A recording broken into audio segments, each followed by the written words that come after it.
आप सबको मेरी प्यार भरी नमस्कार दोस्तों। उम्मीद करता हूँ आपका जीवन बहुत शांतिमय चल रहा है और आपको हर प्रकार की जो आध्यात्मिक उन्नति है वो प्राप्त हो रही है, आपका विवेक जाग रहा है। तो दोस्तों आज बात करेंगे कर नैनो दीदार महल में प्यारा है पे। कुछ भाइयों की रिक्वेस्ट आई थी कि इस पे एक सत्संग जरूर किया जाए। दोस्तों मैं आपको बताना चाहूँगा कि ये जो शब्द कबीर साहब का है, ये वो शब्द है जिस पे लगभग सारे आध्यात्मिक गुरुओं का ज्ञान टिका हुआ है, इसी शब्द पे। दूसरे शब्दों में कहूँगा जितनी भी दुकानें चल रही हैं संतों की, इसी शब्द के सहारे चल रही हैं। ये ऐसा शब्द है जिसमें चारों चालें जो मैंने बताई थी आपको कि चींटी की, मकड़ी की, मछली की और विहंगम चाल, चारों चालों का जिक्र इसी एक शब्द में है दोस्तों। विवेक के द्वारा इसको अलग अलग आपने करना है, मैं आपकी केवल मदद करूंगा। तो दोस्तों शुरू करते हैं। और शुरू करने से पहले मैं आपको एक बात और बता दूं कि इसमें शुरू में कुछ योगिक क्रियाएं भी हैं। जो हमारे पुराने महर्षि जो योगी थे वो ये जो हैं क्रियाएं करवाते थे भक्ति शुरू करवाने के लिए, शरीर की उम्र बढ़ाने के लिए और ध्यान लगवाने के लिए। तो दोस्तों शुरू करेंगे। कर नैनो दीदार महल में प्यारा है, यानी कि हे जीव महल में दीदार करो, महल में प्यारा बैठा है। दोस्तों आपको बताना चाहूंगा कि ये जो वाणी है ये चेतावनी वाणी है, ये भाव भक्ति वाली वाणी नहीं है कि अपने परमात्मा के बारे में बताया जा रहा है। यहाँ पे ये चेतावनी वाणी है जीव को। कहने का मतलब कि कबीर साहब ने जब देखा कि सब के सब जितने भी योगी सिद्ध तपी जपी सन्यासी हैं वो सब कहाँ कहाँ उलझ गए इस शरीर में, उन लोगों को डायरेक्ट मना ना करके कि आप ये मत करो, आप ये मत करो, उन्होंने इस शब्द की रचना कर डाली और सभी का ज्ञान उठा के इस शब्द में रच डाला। अब दोस्तों याद रखना कि इस शब्द में जो कुछ भी बोला जा रहा है कि करो, दोस्तों उसका मतलब है मत करो, क्योंकि ये चेतावनी वाणी है। जैसे कोई बच्चा है, उसको उसकी मां मना कर रही है कि बेटा गली में मत जाना, वहां पे कुत्ता खड़ा है काट लेगा। वो बच्चा नहीं माना और चला गया। अब उसको कुत्ते ने काटा तो रोता हुआ घर पे आया, तो मां क्या कह रही है, जा और जा गली में। तो इसका मतलब वो ये नहीं कहना चाहती कि दोबारा चला जा गली में कुत्ते से कटवाने, वो कह रही है कि तुझे मना कर रही हूं, मैं मना किया था ना मत जा।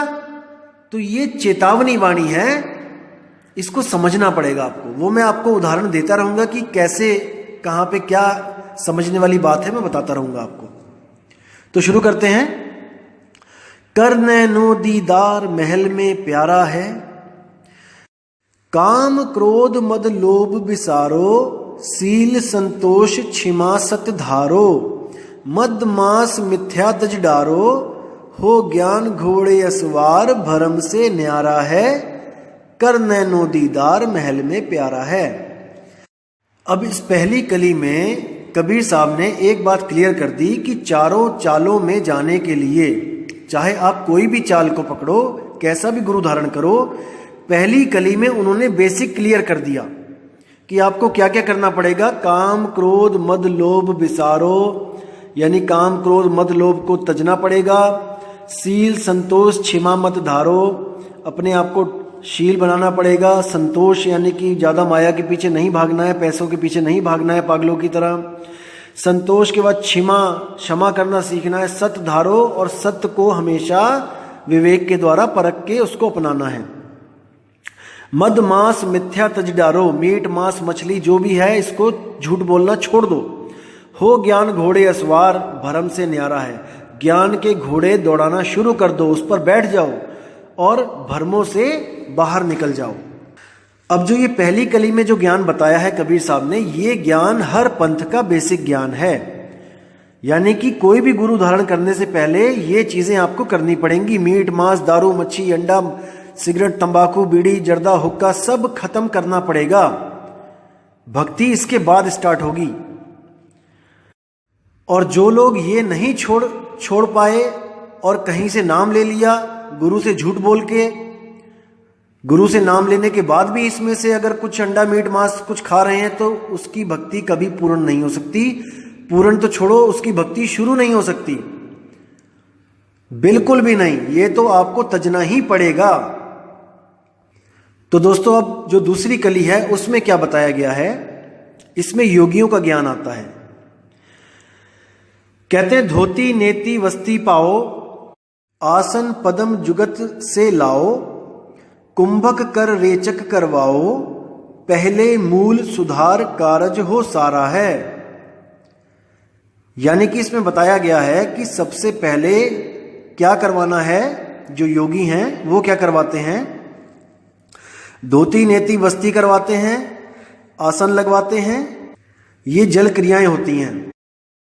धोती में 3-4 उंगल जो चौड़ा कपड़ा होता है और 7-8 हाथ लंबा जो कपड़ा होता है, उसको पानी के साथ निगल लिया जाता है और कुछ देर के बाद उसको जैसे निगला है वैसे ही खींच के बाहर निकाल दिया जाता है और उसी के साथ पेट की जितनी भी गंदगी होती है वो बाहर आ जाती है। बस्ती में क्या होता है, बस्ती में गुदा द्वार से पानी को अंदर डाला जाता है और जो वहां पर मल जो जम गया होता है उसको उसी द्वार से बाहर निकाल दिया जाता है। और नेति में एक रेशम की डोर होती है जिसको योगी नाक में से डाल के गले से निकाल लेते हैं। पहले एक नाक के सुराख में डाला, गले से निकाला, फिर उसको खींच के आगे पीछे करके जो जितनी बलगम होती है, जितनी भी गंदगी होती है उसको बाहर कर लेते हैं। फिर वही क्रिया दूसरी नाक से करते हैं। तो ये धोती नेति इसी योग क्रिया का एक अंग है। अब रेचक, पूरक और कुंभक क्या होता है, इसको समझेंगे। पूरक का अर्थ होता है श्वास लेना। जैसे ही हम श्वास लेते हैं अंदर को, वो पूरक कहलाता है। और रेचक का मतलब होता है श्वास छोड़ना। हम लोग जन्म से लेकर मृत्यु तक पूरक और रेचक ही करते रहते हैं। यानी कि श्वास लेते हैं, श्वास छोड़ते हैं, श्वास लेते हैं, श्वास छोड़ते हैं। और श्वास लेने और श्वास छोड़ने के बीच में जो एक गैप होता है, जहां पे हम ना श्वास ले रहे हैं और ना छोड़ रहे हैं, जिसको ठहराव कहते हैं। जब हम ठहरते हैं श्वास लेने के बाद, छोड़ने के बीच में, उसको कहते हैं कुंभक। और इसका अभ्यास कैसे किया जाता है, जैसे आप श्वास छोड़ें तो आप ऐसे छोड़ें कि छोड़ते ही जाएं, छोड़ते ही जाएं, छोड़ते ही जाएं, जब तक सारी सांस खाली ना हो जाए। छोड़ते रहें। जब आप छोड़ देंगे तो वहां पर आप रुक जाइए, श्वास मत लीजिए, थोड़ी देर रुकिए। और जब लगे कि अब नहीं रुक पा रहा हूं, तब श्वास ऐसे लीजिए कि पूरा अंदर तक भर लीजिए, लगातार एक ही बार में। जब आप और सांस ना ले पाओ वहां तक इसको पूरा भर लो और फिर एक गैप दो, श्वास मत छोड़ो। और जब लगे कि अब श्वास छोड़नी ही पड़ेगी, तब फिर ऐसे श्वास छोड़ो कि लगातार छोड़ते ही चले जाओ। तो ऐसे ही ये क्रिया करते जाओगे तो रेचक, कुंभक, पूरक में आप माहिर होते जाओगे। आपका शरीर स्वस्थ होता जाएगा, आपकी आयु लंबी होती जाएगी और आपके अंदर जितने भी वायु के विकार हैं वो सब के सब इसके द्वारा ठीक हो जाएंगे। तो ये हो गया योगियों का योग। अब कुछ गुरु ऐसे भी हैं जो इसको बताएंगे भी नहीं आपको। जब ये वचन पढ़ेंगे, कर नैनो दीदार महल में प्यारा है, इस लाइन को जल्दी जल्दी बोल के इसका अर्थ भी नहीं करेंगे, क्योंकि जनता ये ना पूछ ले कि गुरुजी आपने पहली पौड़ी तो छोड़ ही दी, आपने ये सब तो हमें कराया ही नहीं, आप सीधे दूसरी पौड़ी पे कैसे चढ़ गए। जैसे कई पंथ सीधे त्रिकुटी से चढ़ना शुरू करते हैं तो उनपे तो ऑब्जेक्शन उठा देते हैं ये ऐसे गुरु कि भाई नीचे से क्यों नहीं स्टार्ट कर रहे हो, ये पौड़ियां क्यों छोड़ दी। अपनी बार में इस पौड़ी को छोड़ देते हैं क्योंकि कोई पूछने वाला नहीं है। इनको संगत थोड़ी नहीं पूछेगी गुरु से। ये तो क्रॉस क्वेश्चनिंग हम जैसे लोग करेंगे कि भाई जब करना है तो पूरा करो, वरना जहां मर्जी से शुरू कर दो। तो इसको समझना है, विवेक के द्वारा इनकी चालाकी को पकड़ना है दोस्तों। अब आगे क्या कहते हैं, मूल कमल दल चतुर बखानो, कलिंग जाप लाल रंग मानो, देव गणेश तह रूपा थानो, रिद सिद्ध चवर ढुलारा है। कि सबसे नीचे जो मूल कमल है वहां पर एक ऐसा कमल है जिसके 4 पंख हैं, 4 पंखुड़ियां हैं जिसकी, और वहां पे लाल रंग निशानी है वहां की, कि आपको लाल रंग महसूस होगा वहां पे। और वहां पर देव गणेश वहां पे बैठा है, और वो रोपा थानो यानी कि सुरती को आगे नहीं जाने दे रहा है। रिद्ध सिद्ध चमर दुलारा है, अगर वहां तक कोई सुरती पहुंचती भी है तो उसको रिद्धियों सिद्धियों के जाल में ये फंसा देता है, ताकि ये और ऊपर ना जा पाए, यहीं से भ्रमित होके फिर वापस नीचे गिर जाए। उसके आगे क्या बोला है, स्वाद चक्र शट दल विस्तारो, ब्रह्मा सावित्री रूप निहारो, उलट नागिनी का सिर मारो, तहां शब्द ओंकारा है। आगे जो स्वाद चक्र है वहां पर 6 कमल दल जो वहां पर है, उसमें ब्रह्मा और सावित्री के रूप को निहारो। वहां पे जो शक्ति है वो ब्रह्मा और सावित्री के रूप में काम कर रही है। जैसे गणेश जी की जो शक्ति है, जो चक्र है, उसका क्या काम है, उस चक्र का काम है आपके पेट में जितनी भी गंदगी है उस गंदगी को साफ करना। जैसे सबसे पहले गणेश को मनाया जाता है, आपने देखा होगा कोई भी पूजा पाठ होती है सबसे पहले गणेश की पूजा करवाई जाती है। उसका क्या राज है दोस्तों, अब हिंदू लोग तो गणेश की पूजा कर लेंगे, मुसलमान, अफ्रीकन, अमेरिकन, जापानीज ये तो गणेश की पूजा नहीं करते हैं, तो यानी कि इनकी सारी पूजा बेकाम है, वो सफल ही नहीं हुई, क्योंकि बिना गणेश की पूजा करे कोई पूजा सफल ही नहीं होती है। तो दोस्तों ये वो पूजा नहीं है जो आप सोच रहे हो कि थाली घुमाएंगे आरती लगाएंगे, नहीं। गणेश जी का कार्य होता है कि जितना भी पेट का जो मल होता है, गंदगी होती है, उसको बाहर निकालना। अगर आप योग क्रियाओं को देखोगे तो एक गणेश क्रिया भी होती है। अगर आपकी दिनचर्या में सबसे पहले सुबह उठ के पहला कर्म पेट की सफाई करना है, तब तो आप बहुत अच्छा बाकी कर्म भी करते रहोगे। अगर आप सुबह उठ के पहले फ्रेश नहीं होते हो दोस्तों, तो आपको कब्ज की प्रॉब्लम होगी, और भी कई ऐसी प्रॉब्लम होंगी कि आपको मल त्यागने में प्रॉब्लम आने लगेगी। तब गणेश क्रिया यूज की जाती है। उसमें क्या होता है, उंगली ली जाती है, उंगली में तेल लगा के, जो बड़ी वाली उंगली है उसमें तेल लगा के गुदा के अंदर डाल के क्लॉकवाइज और एंटी क्लॉकवाइज बड़े सावधानी से घुमा के गंदगी को बाहर निकालना होता है। तो ये तब किया जाता है जब आपका स्वास्थ्य ठीक ना हो, ये गणेश क्रिया होती है।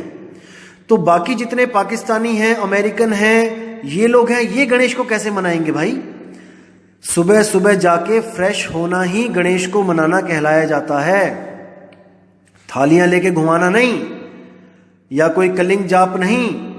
गणेश मनाना यानी कि सुबह उठ के सबसे पहले अपना पेट साफ करना, ताकि बाकी के जितने भी कर्म है, जितनी भी पूजा है, जैसे पेट पूजा है, कर्म ही पूजा है, बाकी सारे कर्म इस गणेश क्रिया के, इस मल त्यागने के बाद करने हैं। तब आपका स्वास्थ्य एकदम ठीक रहेगा।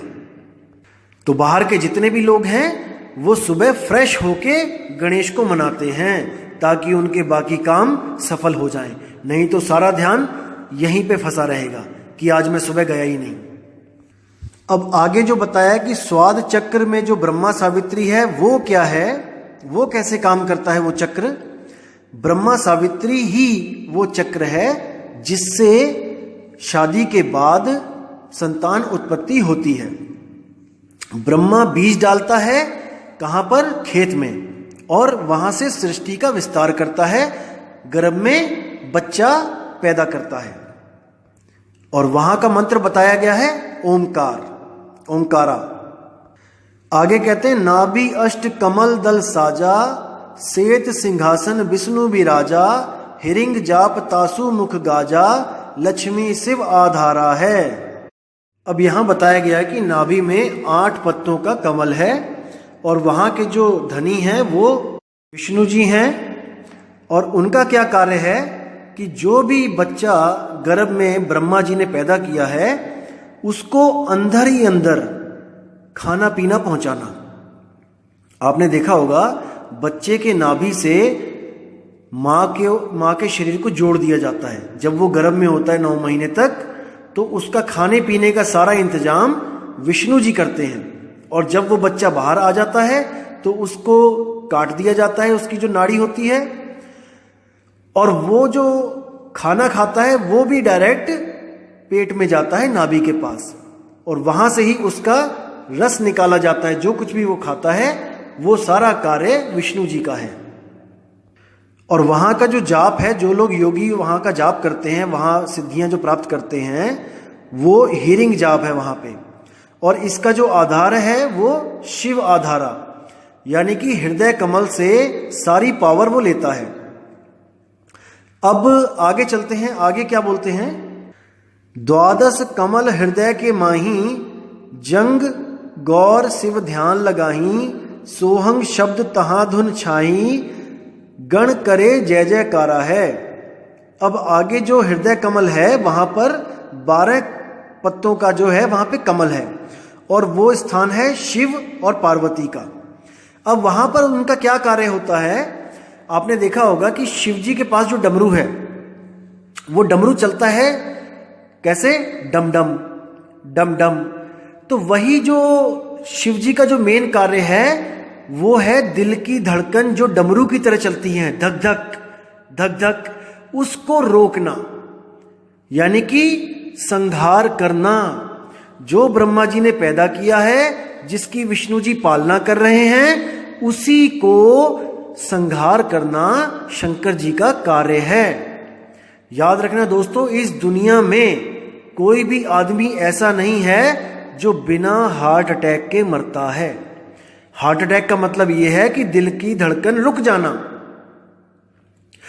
आपकी दिल की धड़कन चल रही है और आपका दिमाग डेड है, आपके हाथ पैर सब कुछ कोमा में, सब दिमाग कोमा में, सब कुछ जीरो है, लेकिन आपकी दिल की धड़कन चल रही है, तो आपको डेथ सर्टिफिकेट नहीं दिया जाएगा। डेथ सर्टिफिकेट उसका ही मिलेगा जिसका संहार शंकर जी ने कर दिया है, जिसका डमरू शंकर जी ने रोक दिया है। और शंकर जी का तांडव क्या होता है? जब भी किसी की मौत आती है या जब भी कोई किसी को मारने जा रहा होता है, तब उसकी धड़कन 10 गुना स्पीड से भाग रही होती है। वही तांडव नृत्य है शंकर जी का। जब ये तांडव नृत्य होने लग जाए तो समझ जाओ कि या तो यहां वाला मरेगा या सामने वाला। जैसे किसी का झगड़ा हो तो दिल की धड़कन सुपर फास्ट हो जाती है, और इन दोनों में से एक को तो शंकर खत्म ही करेगा। अब कहते हैं कि वहां का जो शब्द है वो है सोहंग शब्द, और वहां पे उनकी जय जयकार हो रही है। जो लोग इन कमलों को भेद के ऊपर चढ़ते हैं, उनको वहां पे ये सारे नजारे सुरती को दिखाए जाते हैं, ये भरमजाल सारा दिखाया जाता है। आगे क्या कहते हैं? षोडश दल कंवल कंठ के माही, तेही मद बसे अविद्या बाई, हरिहर ब्रह्मा चवर ढुराई, जहां शारिंग नाम उचारा है।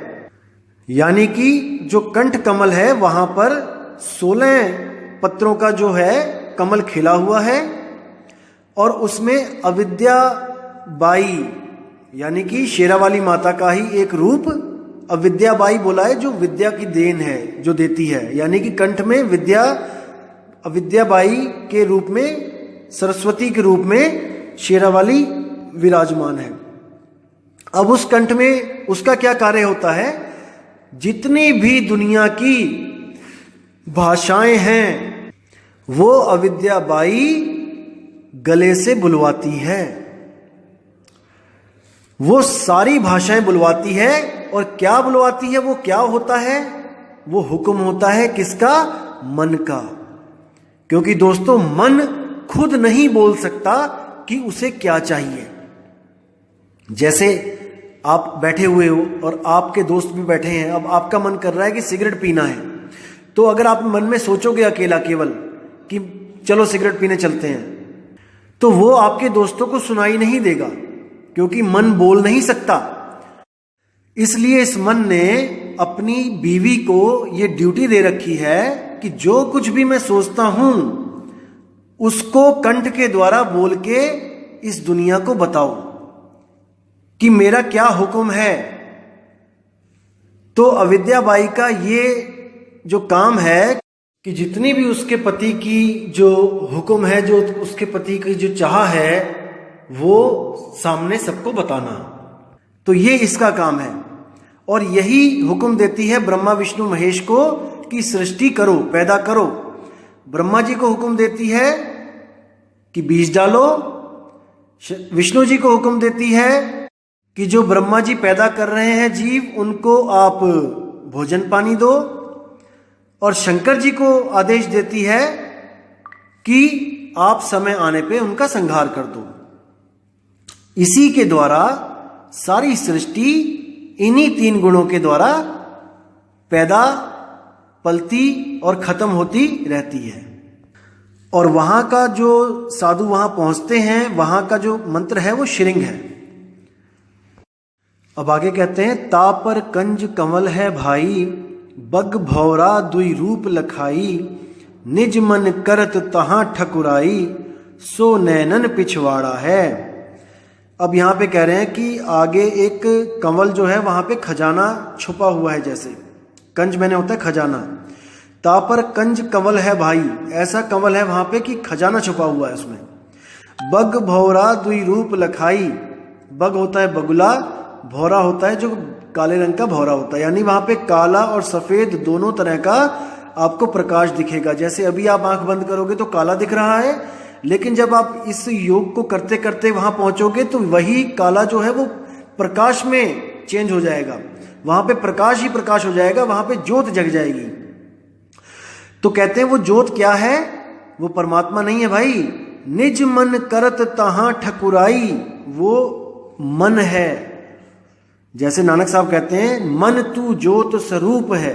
तो उस ज्योत को जितने भी संत हैं वो सब परमात्मा मान के वहीं रुक गए। उसी को परमात्मा मान के उन्होंने सोचा कि हमें तो सब कुछ मिल गया।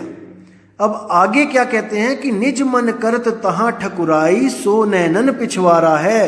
आंखों के पीछे जो लोग कहते हैं कि एक दिया जल रहा है और वो परमात्मा है, दोस्तों वो असल में मन को परमात्मा मान के बैठ गए हैं। यही दुविधा है कि कबीर साहब के ज्ञान को कोई समझ नहीं पा रहा है। कबीर साहब कहते हैं, आंख न मूंदो कान न रूंदो, तनिक कष्ट मत धारो, खुले नयन पहचानो हंस हंस, सुंदर रूप निहारो। कबीर साहब ने कभी इस रास्ते में जाने के लिए बोला ही नहीं। वो कहते हैं आंख बंद करनी ही नहीं है।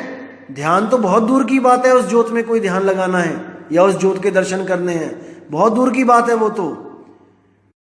और कान भी बंद नहीं करने हैं। कोई कहे कि कान बंद करके धुन सुननी है, वो भी नहीं।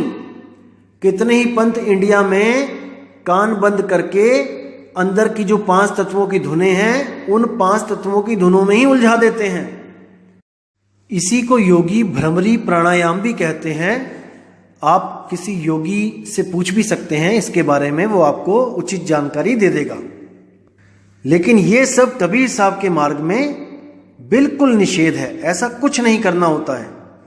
अब आगे क्या बोलते हैं, कंवलन भेद किया निर्वारा, यह सब रचना पिंड मंझारा, सतसंग कर सतगुरु सिरधारा, वह सत्य नाम उच्चारा है। अब कह रहे हैं कि मैंने जो इतने कमल बताए आपको यहाँ पे, ये सबका मैंने जो भेद खोला है, ये सब पिंड की रचना है। और यहां तक जो भक्ति करते हैं वो चींटी की चाल के द्वारा भक्ति की जाती है। चींटी की चाल के द्वारा यहां तक ही पहुंचा जा सकता है। इस चाल के जो भगत होते हैं, जो इस चाल से भक्ति करते हैं, चींटी की चाल से, वो स्वयं को भी साकार मानते हैं।